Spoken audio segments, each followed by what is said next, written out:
man, 6'5", 108 kilos of pure muscle. 108 kilos. Yeah, I think You reckon he's 108 kilos? Yeah, he's I think he's a bit heavier than that maybe now. Really? Yeah, he's a big boy. That's huge.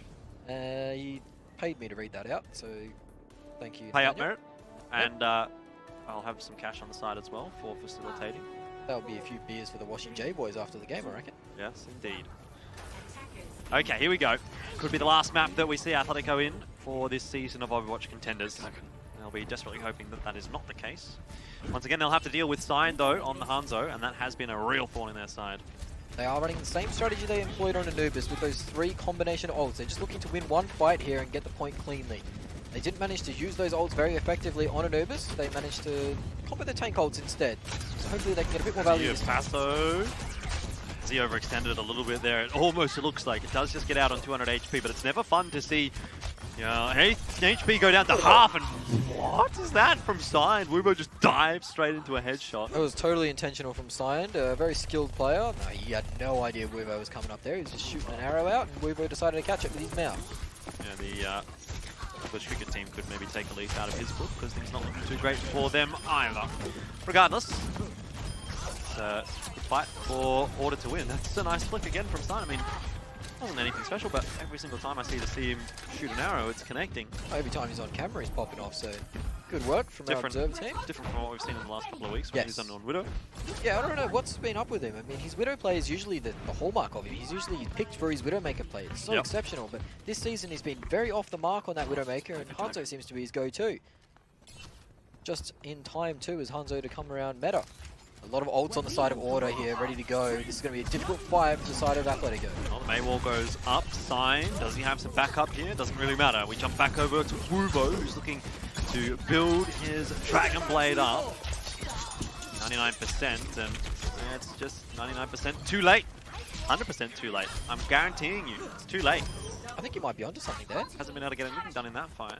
The D-Field EMP coming through this fight. This is going to be the big fight. This is the one they want to win. They won't get many opportunities better than this. Yeah, Order has a lot of ults to deal with themselves. But if EMP can find the Zenyatta and they all get trapped in this hallway, that's a lot of dash resets available for Wubo. You see this EMP have an impact. D-Field almost goes down, but able to translocate out. Lots to play around with though for Order. Jordation, if he can use this Transcendence wisely. We've seen him faked before. Will it happen again? Looks like that's going to connect onto Jordation. He does get the EMP out though, and Transcendence perhaps too late to save Sign and Unter. But can Order salvage the fight here? Blizzard went out from Yuki as well. Self-destruct still here for Adam, so the tools are there. And Jordation is doing so much damage on that Zenyatta. Backed up nicely by Adam, but it's Wubo, the last to fall for Athletico, the one that needed to have the impact, and it didn't really. Well, I wonder if those players even died too early. I wonder if Passo killed them before he got the reset on his dash. I think he managed to reset over to the back high ground, but the problem is you killed Unter and what did you kill? Unter and Signed, I believe it was? Yep. You can't leave Adam alive. You can't leave Quats and Adam alive together. They have so much clutch potential. That's fat. Finds even better. That's actually great. That was an excellent replay. But that's what you want to see out of your Zenyatta. Yeah, especially Zenyatta with as much experience as Jordation has now. He's very sharp on that aim mechanics. Adam and Quads though, you can't leave them alive. They'll clutch up every time. Does know that the immortality field is there, so dives back up on the high ground as he was about to jump off. Minefield now from Passo. He is investing so much time and resources trying to get these players off the high ground, but not really being able to find what he wants. Zion dying now, 20 seconds on the clock left. This is dominance from Order so far. Atletico needs to change something up, but it's too late. Like, Passo continually trying to knock these guys off the high ground, it's just not working. The Wrecking Ball can be quite difficult to play here because once you lose your momentum, you're just a big ult charge, basically. You're just feeding ult charge. We've seen Order with so many ults this round. Zion using his Sonic Arrow very well too. Not going to get a sneaky Sombra in there. Hail Mary Sleep Dart from Merit is not going to connect, but Nano Boost does go across. Unter drops early on in the piece. Jordation, though, still hanging on to Transcendence, and the longer he can do that, the better it bodes for Order. Self-destruct now out on the points. That's from Quad J, but has no impact on Order, who are all safe. Jordation running away from the fight, but it's going to work out fine for Order. A full hold on Nombani. We've seen it before. It wasn't even a close full hold either. It didn't look like Athletico had any chance of capturing the point. They do get to 36, so they've given themselves a win condition. Very important. But it's not a lot to work with. They're going to be forced to drop onto this point almost instantly as soon as someone touches it. Yeah.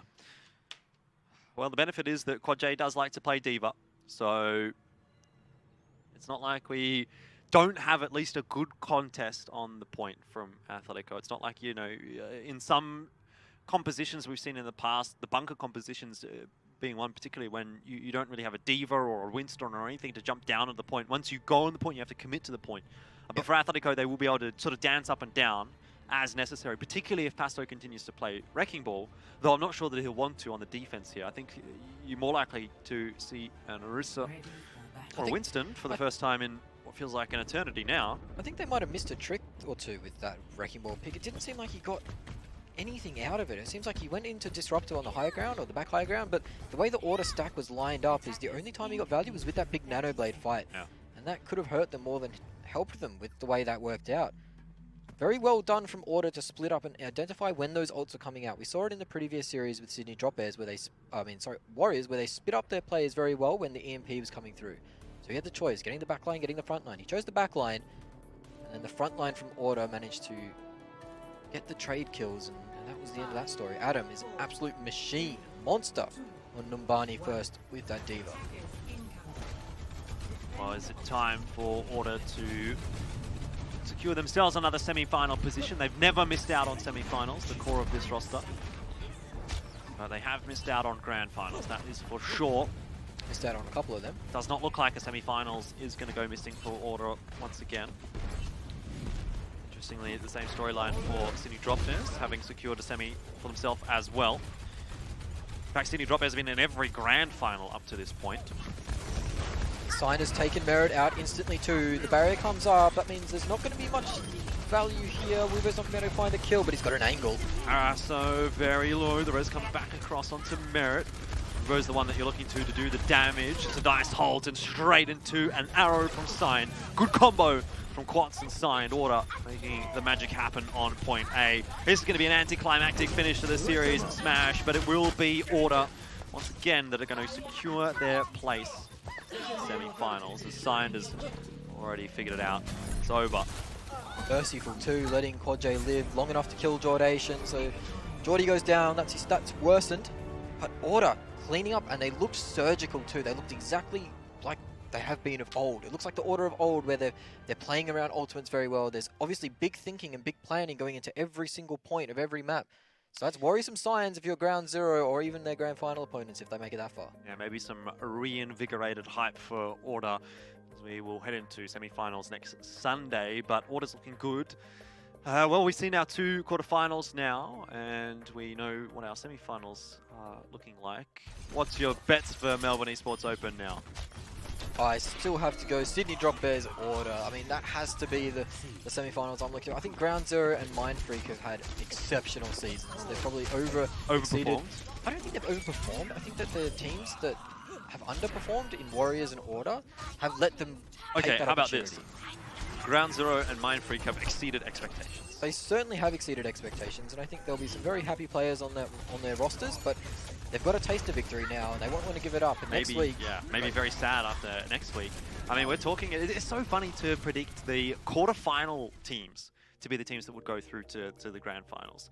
You never would have ever done that in the past, but you're right. It's because of this underperformance during the season from the likes of Order, even the likes of Warriors. Now we've seen, and for Sydney Drop Bears starting off so slowly, but slowly starting to rise up into form. I mean, this is much better from Order. This, outside of the match that we saw against Warriors, is basically the best game that we've seen them play this season. But they certainly seem to be the team that looked most comfortable in the 2-2-2 lock from what we saw today, in my opinion. Yeah, I think so. I think they didn't try anything too extreme either. They had Yuki on Mei the whole time, Adam on Diva the whole time, basically, and Sign has played around with a few heroes, but he was primarily on that Hanzo, so I think they found a formula that works for them, and that's a formula that isn't easily counterable at the moment. I think that's the most versatile composition at the moment. I think if you play the Widowmaker instead of the Hanzo, then the enemy Roadhog can be picked, and that can work around, or if you pick anything else, there's counters that can be thrown around. But the Hanzo, pretty all-round good hero. It's got to be a bit of a feels bad for Jordation, though, doesn't it? I mean, he gets replaced by Signed as the DPS player during the GOATS meta, and then we're back into 2-2-2 lock where Hanzo seems to be starting to reign supreme. You'd be like, come on, dude. I was the best Hanzo in the country, in the region in Season 2 in 2018. Or at least that's what people said. Oh, I'd still say he was this close to making the World Cup roster on his Hanzo alone. And that was a very competitive World Cup roster last year. Yeah. So it's good to see him on Zenyatta, though, playing that. It's more of his stronger hero. How do you reckon old boy Sign would go on the Zenyatta? I reckon he'd be pretty sharp. I think he'd be clueless, but he'd be sharp. You'd have some transcendences go wacky all over here, over there, but that's what Jordation was doing at the start anyway. So we've been talking quite a bit about Hanzo. Now let's talk about the Macca's player of the game. It's Order and Athletico, and incidentally, it's signed on the Hanzo with the Macca's player of the game. Yeah, the boy wonder is back. He was one of the young prodigies rising up through 2016, 17, even 2018 on HitScan, and he's showing no signs of slowing down. The Team New Zealand representative showing his Hanzo skills to be on point if they want to go further in this competition. Order. Well, such a huge fight from Cyan. I mean, I don't want to say he single-handedly won that fight, but if you look at that from his POV, you say, yeah, he won that fight on his own, really. Yeah, certainly. Just hitting crazy shots with Hanzo. That's something that we're going to look to see going through into the semi-finals. Is that kind of form temporary, or is it more of a permanent thing? I don't know. Has Cyan really stepped up this season, you felt like, or has it been flying a little bit under the radar? Because to me, I think he's sort of flown under the radar up to this point. I think he's had a pretty poor season. I think he's had a pretty poor season up until now. This is when he can be unleashed on these heroes he's a little bit more comfortable with. Hanzo, not one that you'd typically expect from him, but he's managed to pick it up pretty well. I mean, it is point and shoot, and that's what he's good at. All right, let's go ahead and point and shoot at the semi-finals, as we've now logged both of those in Mind Freak and Sydney Drop Bears. You're backing Sydney Drop Bears there. Order and Ground Zero, you're backing Order there. Interestingly enough, the two teams through from the quarterfinal are getting Smash's vote. Would be interested to see what everyone else thinks, but definitely some interesting results throughout this season. I mean, we didn't expect Warriors to be out in the quarterfinals, that's for sure. We didn't expect Warriors or Order to even be in the quarterfinals. But it sort of sets us up in a position where, like, the semifinals kind of look a bit wonky, right?